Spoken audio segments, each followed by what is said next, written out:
It's Patrick Hutzel from IntensiveCareHotline.com with another quick tip for families in intensive care. Today's tip is more of a case study, really. We are currently working with a client who has their uncle in ICU, and the uncle is in his late 60s, and he went into ICU possibly mid-December and had an aspiration pneumonia initially, which was followed by many complications, including sepsis, ended up with kidney failure, ended up with a below knee amputation, many pressure sores. And the family eventually reached out to us because the intensive care team was trying to push towards end of life. And, at the point of when the family reached out to us, it was a case of the intensive care team wanted to withdraw treatment the very next day at 3:00. So, we had not much time left to put a stop to that. The intensive care team had already rallied the ethics committee,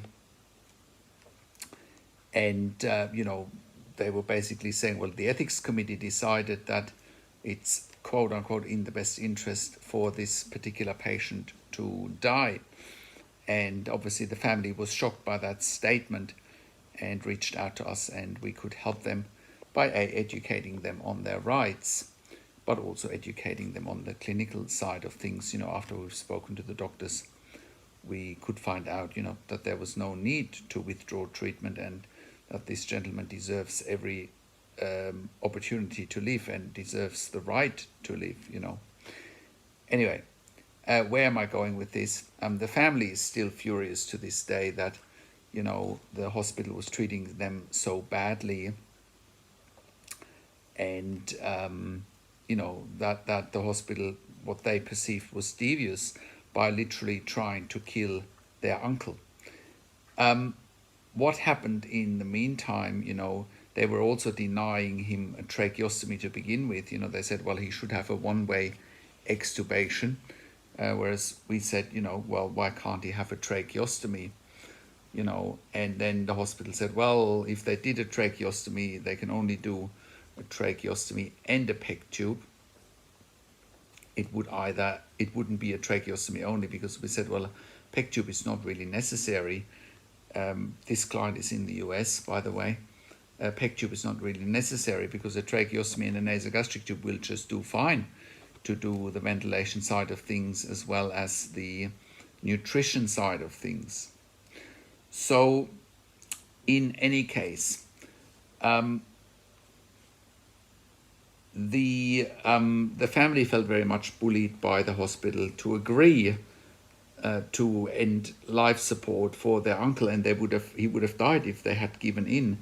They thought they can just do that without anyone challenging them. And then obviously we explained to the family that end of life does not happen in a vacuum. End of life happens in a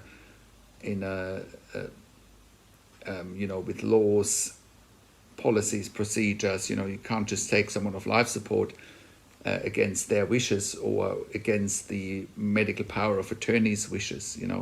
So we educated them on their rights, and then things changed very quickly from that point forward. Also, the family asked us to speak to the doctors directly, so we got a really good understanding on what's happening clinically. Again, from our perspective, there was absolutely no need to withdraw treatment. Cutting a long story short, this gentleman now had a tracheostomy done on the 16th of March, and he's now already having some spontaneous breathing trials. Now, again, he had below knee amputation. He's also got severe pressure sores around his sacral area, around the hip, and he probably needs a flap to have some of his pressure sores repaired, but he might even need a colostomy because one of the pressure sores is right at the sacral area. The patient does need a rectal tube in order to have the pressure sore to heal, because currently if he's got diarrhea and the pressure sore won't heal because of the position of the pressure sore just around the anal area, around the sacrum. So really challenging, and a patient in ICU or in a hospital should never have stage 4 pressure sores, which is what's happened here. This man has stage 4 pressure sores, which is very, very concerning, because that's clearly a sign that that he hasn't had enough nursing care, hasn't had enough pressure area care, and that could be perceived as negligent. Now, but moving forward, we are now, as the time of me recording this video, it's the 2nd of April. It's been in hospital for a long time. As I said, the hospital has been trying to push to not prolong treatment. But now this gentleman is actually awake. Since he's had a tracheostomy, they were able to remove all sedation, but he's still in a lot of pain because of his pressure sores. Now, he's had some spontaneous breathing trials in the last few days. He's breathing on pressure support 15/5 with an FiO2 of 40% at least for 5 to 10 hours a day. And then overnight he goes back into an SIMV mode. Now, bear in mind, this is a man where the ethics committee said he can't or he shouldn't live, and they wanted to withdraw life support.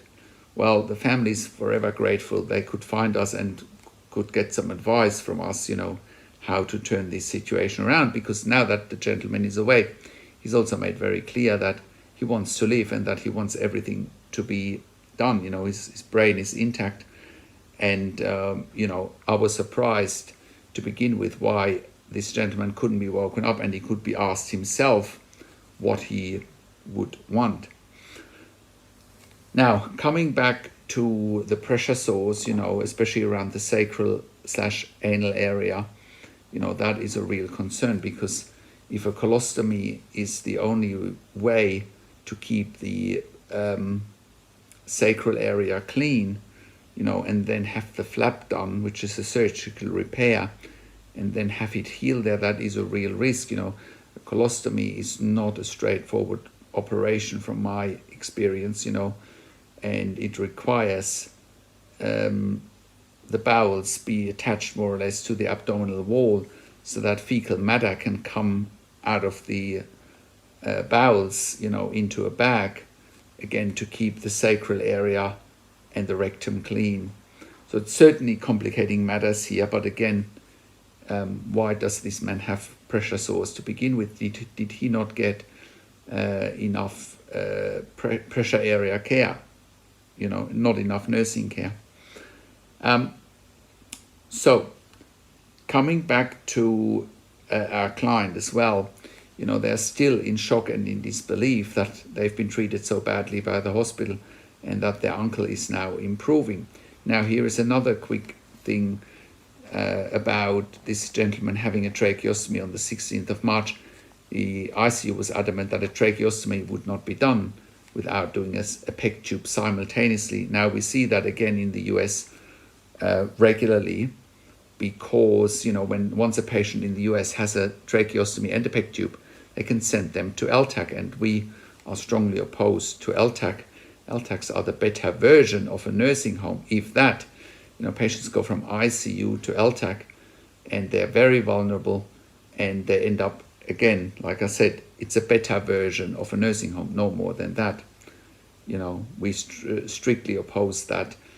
Patients should be in ICU for as long as they need to be weaned off the ventilator, and then they can, go to a hospital ward, hospital floor, or if they can't be weaned at all, they should be going to a service, or they can go to a service like intensivecareathome.com. You can check out intensivecareathome.com. So the family is really traumatized with everything that's happened. Also, the family is sort of taken aback by, the approach that the hospital took.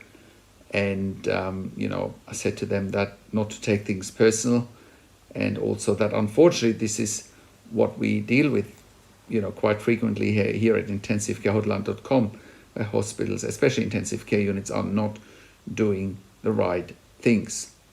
So, and that's why it's so important that if you have a loved one in intensive care, that you do seek advice day one, right? So you can be 2 steps ahead of the intensive care team, because most families are just playing catch up. And they have no idea what's actually really happening without the insider knowledge that we can bring to the table. So that is my quick tip for today. It wasn't that quick now, it's about 10 minutes, but I hope this video really helps. Thank you so much for watching. If you have a loved one in intensive care, go to intensivecarehotline.com, call us on one of the numbers on the top of our website, or simply send us an email to support@intensivecarehotline.com with your questions. Also, have a look at our membership for families in intensive care at intensivecaresupport.org. There you have access to me and my team 24 hours a day in a membership area and via email, and we answer all questions intensive care related. If you need a medical record review while your loved one is in intensive care, we can help you with that as well. We review medical records for intensive care patients in real time, but also we review them after intensive care, especially if you need closure, if you have unanswered questions, or if you're suspecting negligence. Right, now subscribe to my YouTube channel for regular updates for families in intensive care. Click the like button, click the notification bell, share the video with your friends and families, and comment below what you want to see next or what questions or insights you have from this video. Thanks for watching. This is Patrick Hutzel from intensivecarehotline.com, and I'll talk to you in a few days. Take care.